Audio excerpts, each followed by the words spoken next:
नमस्कार मंडळी, मी आज तुमच्यासोबत शेअर करणार आहे काकडीचे थालीपीठ मी कशा प्रकारे बनवणार आहे त्याची रेसिपी। त्यासाठी मी काकडी आधी किसून घेतलेले आहे। त्यानंतर त्याच्यामध्ये मी जे पीठ अवेलेबल आहे ते मी पीठ वापरणार आहे।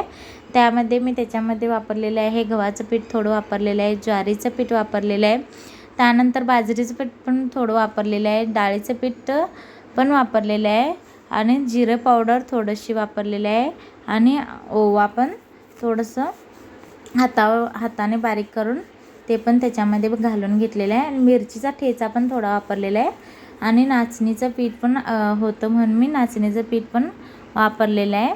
थोडीशी तीळ घातलेले आहेत आणि मीठ पण घालून घेतलेले आहे। त्यानंतर गार्निशिंगसाठी कोथिंबीर पण घालून घेतलेली आहे आणि त्याला मी आता हाताने सगळं मिक्स करून घेणार आहे। आणि काकडीचं पाणी मी साईडला एका वाटीमध्ये काढून घेतलेलं आहे। त्यानंतर त्याच्यामध्ये थोडीशी हळद पण वापरलेली आहे आणि थोडंसंच मी त्याच्यामध्ये ते काकडीचं जे पाणी काढून घेतलेलं ते त्याच्यामध्ये मी घालून घेतलेलं आहे आणि त्याला मी व्यवस्थित आता मिक्स करून घेणार आहे हाताने।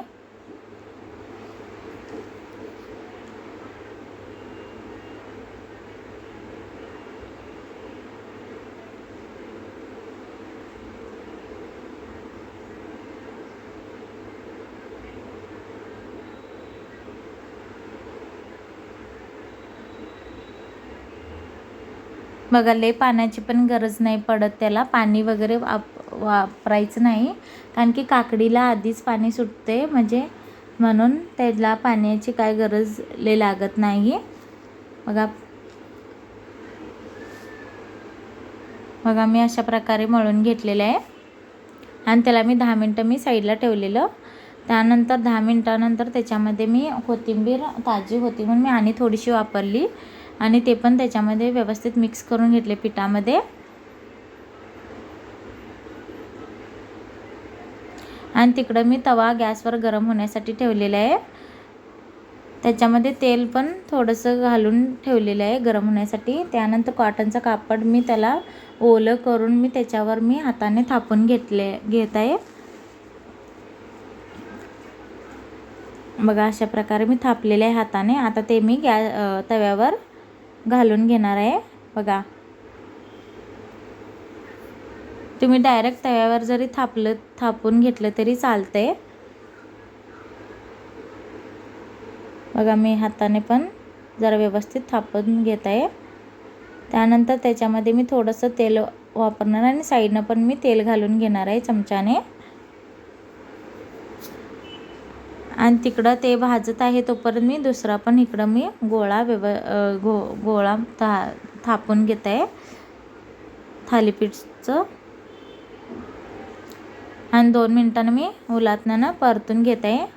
हाताला चटका बसतोय मी उलटण्यानं पलटून घेत आहे आणि दोन्ही बाजूने मी व्यवस्थित धपाट्याला भाजून घेत आहे।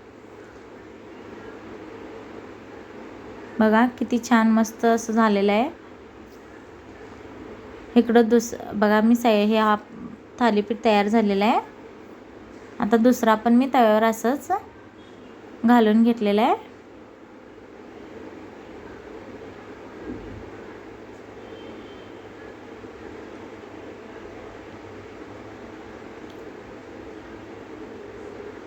कढईनं तेल घालून घेतलेलं आहे चमच्याने।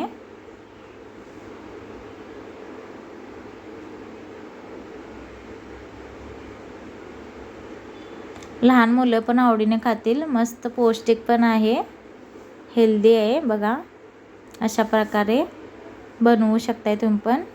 दोन्ही बाजूने मी व्यवस्थित थालीपीठला भाजून घेत आहे।